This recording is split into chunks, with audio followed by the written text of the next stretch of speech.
Hello friends, स्वागत है आपका चिराग क्लासेज के ऑनलाइन यूट्यूब चैनल के ऊपर। तो फ्रेंड्स, कैसे हो आप लोग? आई होप आप सब बढ़िया होगे और अपना एसएससी जीडी भर्ती 2024 की यहाँ पर तैयारी में लगे होगे। तो फ्रेंड्स, आज है आपका 27 फरवरी 2024 और आज के दिन आपका एसएससी जीडी का चारों शिफ्टों का एग्जाम हो चुका है। तो इस वीडियो के अंदर हम पूरा एग्जाम का एनालिसिस करेंगे, चारों शिफ्टों का एनालिसिस करेंगे। इसके साथ साथ मैं आपको जीके के कुछ क्वेश्चन बताने वाला हूँ। लगभग 40 प्लस क्वेश्चन इस वीडियो के अंदर मैं आपको बताने वाला हूँ। और इसके साथ साथ हम कट ऑफ का भी यहाँ पर बात करने वाले कि कितना कट ऑफ आज के पेपर के लिए जा सकता है। इसके साथ साथ पेपर का लेवल कैसा था और मोस्ट इंपॉर्टेंट टॉपिक जिनका अगली शिफ्ट में एग्जाम है उनके लिए इस वीडियो के अंदर मैं आपको बताने वाला हूं। तो वीडियो बहुत ही ज्यादा इंपॉर्टेंट रहने वाला है, वीडियो के लास्ट तक बने रहे। अभी तक आपने हमारे चैनल को सब्सक्राइब नहीं किया तो चैनल को सब्सक्राइब करके बेल आइकन को जरूर प्रेस कीजिएगा, जिससे भर्ती संबंधित नई नई जानकारी आपको सबसे पहले मिल सके। तो चलिए फ्रेंड्स, शुरू करते हैं।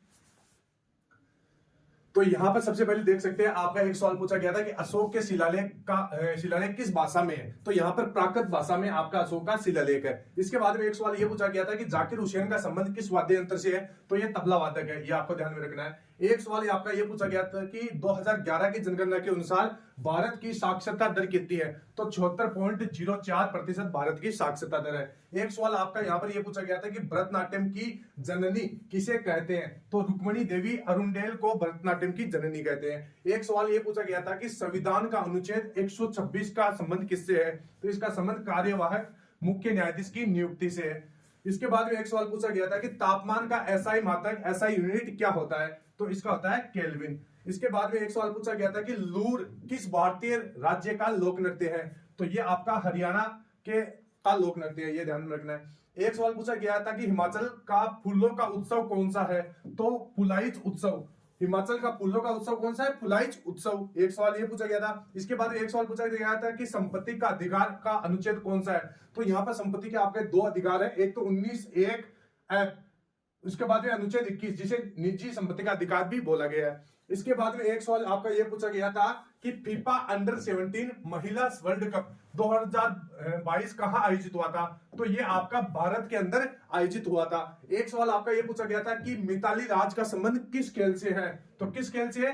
क्रिकेट से संबंधित है। एक सवाल पूछा गया था कि दीपिका पल्लिकल किस खेल से संबंधित है। तो ये स्क्वॉश से संबंधित है। अगला सवाल पूछा गया था कि ई श्रम पोर्टल कब लॉन्च हुआ था। तो कब लॉन्च हुआ था? ये आपका 26 अगस्त 2021 को ये लॉन्च हुआ था। एक सवाल ये आपका पूछा गया था कि क्रिकेट में एक ओवर में कितनी गेंदें होती हैं। तो एक ओवर में यहां पर 6 गेंदें होती है। एक आपका ये भी पूछा गया था कि बुमराह का संबंध किस खेल से है। तो ये क्रिकेट से है, ये मैंने लिखा नहीं है। इसके बाद में एक सवाल पूछा गया था कि हरित क्रांति किस पंचवर्षीय योजना में आई। तो ये तीसरी पंचवर्षीय योजना में आई। तो फ्रेंड्स, पंचवर्षीय योजना का डेली एक क्वेश्चन आपको हर शिफ्ट में पूछा जाता है। तो मैंने इसका एक वीडियो बनाया है जिसमें अब तक एसएससी जीडी में कितनी पंचवर्षीय योजना से सवाल पूछे गए हैं वो सारे उस वीडियो में मैंने करवा रखे हैं, आप चैनल पे जाके देख सकते हैं। एक सवाल यहां पर पूछा गया था कि भारत की साक्षरता दर कितनी है। तो 61.80% भारत की साक्षरता दर है, सॉरी बिहार की साक्षरता दर है। इसके बाद में एक सवाल पूछा गया कि राज्यपाल की शपथ का प्रावधान किस अनुच्छेद में है। तो यहाँ पर अनुच्छेद 159 के अंदर ये प्रावधान है। इसके बाद में रण उत्सव किस राज्य में मनाया जाता है। तो रण उत्सव आपका गुजरात के अंदर मनाया जाता है। एक सवाल पूछा गया था कि संविधान सभा की पहली बैठक कब हुई। तो 9 दिसंबर 1946 को संविधान सभा की पहली बैठक हुई थी। और इसमें अस्थायी और स्थायी सदस्य कौन कौन से थे। तो अस्थायी सदस्य की बात करें तो सच्चिदानंद सिन्हा इसके अस्थायी अध्यक्ष थे और स्थायी अध्यक्ष की बात करें तो राजेंद्र प्रसाद थे। इसके बाद में एक सवाल पूछा गया था कि रोलेट एक्ट के समय वॉइसराय कौन थे। तो इसके समय वॉइसराय थे आपके जेम्स बॉन्ड। और रोलेट एक्ट कब हुआ था? 1919 में। इसके बाद में डांडिया लोक नृत्य किस राज्य से संबंधित है। तो ये आपका गुजरात राज्य से संबंधित है। एक सवाल पूछा गया था कि फ्रांस के सर्वोच्च Grand Cross of Legion of Honour से किससे सम्मानित किया गया। तो इसे प्रधानमंत्री नरेंद्र मोदी को सम्मानित किया गया। एक सवाल पूछा गया था कि बेरोजगारी का मुख्य कारण क्या है। तो इसके बहुत सारे कारण हो सकते हैं, ये मैंने कारण अपनी खुद से बताया है। बढ़ती जनसंख्या बेरोजगारी का मुख्य कारण है। एक सवाल आपका यह पूछा गया था कि 2023 में त्रिपुरा के किस व्यक्ति को मरणोपरांत पद्मश्री से सम्मानित किया गया। तो ये थे नरेंद्र चंद्र देव वर्मा, यह आपको ध्यान में रखना है। एक सवाल पूछा गया था कि विश्व चैंपियनशिप और ओलंपिक में कुश्ती के लिए न्यूनतम आयु कितनी है। तो 17 वर्ष है। इसके बाद में एक सवाल पूछा गया था कि लिप्टन के समय 1870 से 80 के बीच में कौन सा युद्ध हुआ था। तो लॉर्ड लिप्टन के समय आंग्ल अफगान युद्ध हुआ था। ये आपको ध्यान में रखना है। एक सवाल पूछा गया था कि IAF की दूसरी महिला ऑफिसर कौन है, तो ये साधना है। इसके बाद में एक सवाल पूछा गया था कि संविधान के किस भाग में संशोधन किया गया, तो भाग 20 के अंदर आपका संशोधन किया गया है। एक सवाल आपका पूछा गया था कि बास्केटबॉल का क्षेत्र को क्या कहा जाता है, तो इसके क्षेत्र को अलग अलग बोल सकते हैं, जैसे बैक कोर्ट भी बोल सकते हैं, आयताकार कोर्ट भी बोल सकते हैं। आपका ऑप्शन कौन सा था वो आपको ध्यान में रखना है। एक सवाल था कि वर्नाकुलर प्रेस एक्ट कब पारित हुआ, तो 1878 को ये पारित हुआ था। इसके बाद में एक सवाल पूछा गया था कि रणजी ट्रॉफी 2022-23 के फाइनल की मेजबानी किस स्टेडियम में की गई में हुई थी, तो ईडन गार्डन कोलकाता के अंदर हुई थी। इसके बाद में एक सवाल था कि जल्लीकट्टू का संबंध किस त्योहार से है, तो ये आपका पोंगल त्योहार से है। एक सवाल पूछा गया था कि किस केंद्र शासित प्रदेश का लिंग अनुपात सबसे अधिक है, तो ये आपका लक्षद्वीप हो जाएगा। एक सवाल था कि बांग्लादेश का राष्ट्रगान किसने लिखा था, तो ये अमर सोना, वो आपने सुना होगा, ये रविंद्रनाथ टैगोर ने लिखा था।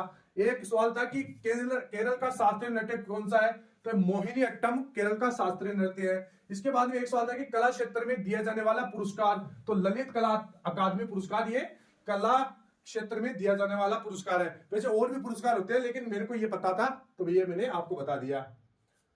इसके बाद में एक सवाल था कि मौर्य साम्राज्य का दूसरा शासक कौन है, तो ये दूसरे शासक कौन है, बिंदुसार। तो ये आज की चारों शिफ्टों के जो मेरे को बच्चों ने सवाल भेजे थे, तो ये सवाल मैंने आपको बता दिया है। अब यहां पर बात करते हैं कि आपका जो पेपर का लेवल कैसा था। तो आज के जो पेपर था चारों शिफ्टों का लेवल, वो आपका इजी टू मॉडरेट आ रहा था। आपका न तो रीजनिंग हार्ड था, ना आपका जीके जीएस हार्ड था, ना आपका मैथ हार्ड था, ना आपका हिंदी हार्ड था। सभी आपके सब्जेक्ट बिल्कुल इजी टू मॉडरेट थे। इसके बाद में कट ऑफ की बात करें तो फ्रेंड्स, कट ऑफ का मैं मोटा मोटा आपको अंदाजा बता देता हूं। जैसे हिंदी स्टेट है, जैसे राजस्थान, मध्य प्रदेश और यूपी, हरियाणा, ये है, इनका लगभग 62 क्वेश्चन अगर सही है तो वो अपना फिजिकल की तैयारी कर सकते हैं। इसके बाद भी जैसे नॉन हिंदी स्टेट है, जिनको हिंदी नहीं आती, जिन्हें हिंदी भाषी क्षेत्र नहीं है, उनके 48 क्वेश्चन एकदम सही है, तो वो फिजिकल की तैयारी कर सकता है। इसके बाद में यहां पर कुछ मैंने मोस्ट इंपोर्टेंट टॉपिक लिखे हैं, जो प्रत्येक अभी तक जैसे 20 फरवरी से लेकर अब तक जो हर शिफ्ट में इनसे सवाल पूछे गए हैं, ये आप देख सकते हैं। जैसे पुस्तक व लेखक है, शास्त्रीय नृत्य व लोक नृत्य है, 2011 की जनगणना है, वेरी वेरी मोस्ट है ये 2011 की जनगणना, इससे हर शिफ्ट में एक सवाल पूछा जा रहा है। खेल व नियम व शब्दावली है, जैसे क्रिकेट है, इससे क्रिकेट में जैसे व्हाइट बॉल किसे कहते हैं, तो इस प्रकार के क्वेश्चन भी पूछे जा रहे हैं। एक क्वेश्चन है कि पंचवर्षीय योजना, तो ये पंचवर्षीय योजना और 2011 की जनगणना, इसे तो बिल्कुल आपको पढ़ के ही जाना है। हर सवाल, हर शिफ्ट में एक सवाल पूछा जा रहा है। नर्तक व नर्तकी है, खेलों का आयोजन है और मेजबानी है, इसके साथ साथ प्रमुख दिवस है, त्योहार, ये त्योहार से भी प्रत्येक शिफ्ट में एक सवाल पूछा जा रहा है, तो ये भी आपको देख लेना है। और इसके बाद प्रमुख मंदिर है, अनुच्छेद जैसे मोस्ट इंपोर्टेंट अनुच्छेद है, वो आपको देख लेना है, इससे भी सवाल पूछा जा रहा है। एक है मौर्य साम्राज्य और बौद्ध साम्राज्य, इससे भी आपका सवाल पूछा जा रहा है। तो फ्रेंड्स, ये टॉपिक है आपके मोस्ट इंपोर्टेंट टॉपिक बनते हैं, इनका स्क्रीनशॉट आप ले सकते हैं। इसके बाद में ये सारे टॉपिक, इनका हमने क्या किया, टेस्ट प्रोवाइड करवा रखा है अपनी एप्लीकेशन के ऊपर। 50 टेस्ट बना रखे हैं, मोस्ट इंपोर्टेंट टॉपिक। अगर लास्ट समय में आप उनको पढ़ के जाते हैं तो 15 क्वेश्चन आप जीके में आसानी से सही कर पाओगे, ये मैं गारंटी के साथ कह सकता हूं। क्योंकि हमने क्या किया, जितने भी ये मोस्ट इंपोर्टेंट टॉपिक है जो आपके हर शिफ्ट में इनसे पूछा जा रहा है, उनका 30-30 क्वेश्चनों का टेस्ट बना रखा है अपनी एप्लीकेशन के ऊपर, और उसका नोट्स टाइप में भी आपको प्रोवाइड करवा रखा है, ताकि एक बार पहले आप उनको पढ़ लो, उसके बाद भी अपना टेस्ट दे सको। मैं आपको दिखा देता हूं अपनी एप्लीकेशन। वैसे मैं इस एप्लीकेशन का लिंक आपको डिस्क्रिप्शन बॉक्स में दे दूंगा, वहां से आप इसको डाउनलोड कर सकते हैं। तो ये इस प्रकार की एप्लीकेशन है, और ये जब भी ओपन होगी इस प्रकार का इंटरफेस आपके सामने होगा। आपको क्या करना है, आपको नीचे जाना है, इस प्रकार का लिखा होगा important topics for last days 50+ test. ये 50+ टेस्ट अगर आप देख के जाते हैं तो एग्जाम में 15 क्वेश्चन जीके जिसमें आप सही कर पाओगे। तो इसके ऊपर आपको क्लिक करना है। इसके बाद जैसे पहला है पुस्तक व लेखक, तो इस टेस्ट के अंदर आपको यहाँ पर 20 नहीं है 30 है, ये मिस्टेक हो गया, 20 क्वेश्चन प्रत्येक टेस्ट में है। तो यहाँ पर बहुत सारे जैसे मोस्ट इंपोर्टेंट टॉपिक जो अभी मैंने आपको बताए थे, वो सारे यहाँ पर लोड हो जाएंगे। आपको क्या करना है, क्लिक फॉर मोर टेस्ट करना है। इस प्रकार ये देख सकते हैं, बहुत 50+ टेस्ट हमने आपको प्रोवाइड करवा रखे हैं बिल्कुल फ्री के अंदर, आपको एक भी रुपया नहीं देना पड़ेगा। तो आपको करना क्या है, सबसे पहले जैसे आप इस टेस्ट को ओपन करोगे, तो जैसे अब टेस्ट को स्टार्ट करोगे, तो स्टार्ट करने के बाद आपके सामने मान लीजिए इस प्रकार का इंटरफेस आता है, तो आपको अब लेट्स गो के ऊपर क्लिक कर देना है। लेट्स गो के ऊपर क्लिक करने के बाद आपके सामने इस प्रकार का इंटरफेस आएगा। यहाँ पर आपको बता दिया जाएगा भाई 30 क्वेश्चन है, 30 नंबर के, 15 मिनट का आपको समय मिलेगा, नो नेगेटिव मार्किंग। तो आपको क्या करना है, सबसे पहले यहाँ पर आपको कैटेगरी सेलेक्ट कर लेना है। आपको जैसे नोट्स मोड करना है, पहले इनको नोट्स मोड के अंदर पढ़ लेना है। जैसे मैं नोट्स मोड कर देता हूँ और I am ready for test और इसके ऊपर क्लिक कर देता हूँ। तो जैसे मैंने नोट्स मोड किया, इसके अंदर इस प्रकार का जैसे क्वेश्चन आ जाएंगे, यहाँ पर 30 क्वेश्चन आ जाएंगे। ठीक है फ्रेंड्स, ये 30 क्वेश्चन आप जैसे पढ़ लोगे। जैसे पंचतंत्र की रचना किसने की, तो विष्णु शर्मा। अष्टदाई किसने लिखी थी, तो पाणिनि। बिजय के रचनाकार कौन है, तो कबीरदास। गोदान के लेखक कौन है, तो मुंशी प्रेमचंद। मान लीजिए आप इन 30 क्वेश्चनों को पढ़ लेते हैं। अब आप अपने आप को अगर परखना चाहते हैं तो आप सोचे कि मेरे को कितना याद है इसके अंदर से, तो आप क्या करोगे, start test based on the questions. ठीक है, फिर इसके बाद में आपको क्या कर लेना है, क्विज कर लेना है और क्लिक है टू स्टार्ट टेस्ट कर लेना है। आपका टेस्ट स्टार्ट हो जाएगा, 30 क्वेश्चन, और यहां पर आपका समय भी शुरू हो जाएगा। तो इस प्रकार क्या है, आप अपना टेस्ट दे सकते हैं। जैसे पंचतंत्र की रचना किसने की थी, तो यहां पर विष्णु शर्मा हो जाएगा, और इसके बाद में आपको क्या करना है, सबमिट कर देना है, सॉरी यहां पर नेक्स्ट कर देना है। ठीक है फ्रेंड्स, तो इस प्रकार आपका जैसे अष्टदाई के लेखक कौन है, तो अष्टदाई के लेखक है पाणिनि। तो यहां पर देख सकते हैं ये सही भी है, ये आपको उसी समय दिखा दिया जाएगा। इसी प्रकार आपको सबमिट कर देना है, और इस प्रकार अगर आप इन सारे 50+ टेस्ट दे देते हैं तो मैं गारंटी लेता हूं 15+ क्वेश्चन आप सही कर पाओगे। तो इस एप्लीकेशन का लिंक मैं आपको डिस्क्रिप्शन बॉक्स में दे दूंगा। तो फ्रेंड्स, आई होप आपको वीडियो अच्छा लगा होगा। नेक्स्ट शिफ्ट में जिस भी कैंडिडेट का एग्जाम है वो इस चैनल से जुड़ जाइए, क्योंकि डेली में एनालिसिस आपको शाम को लाता रहता हूं चारों शिफ्टों का। तो फ्रेंड्स, फिर मिलते हैं नेक्स्ट वीडियो में, तब तक के लिए जय हिंद, जय भारत, वंदे मातरम।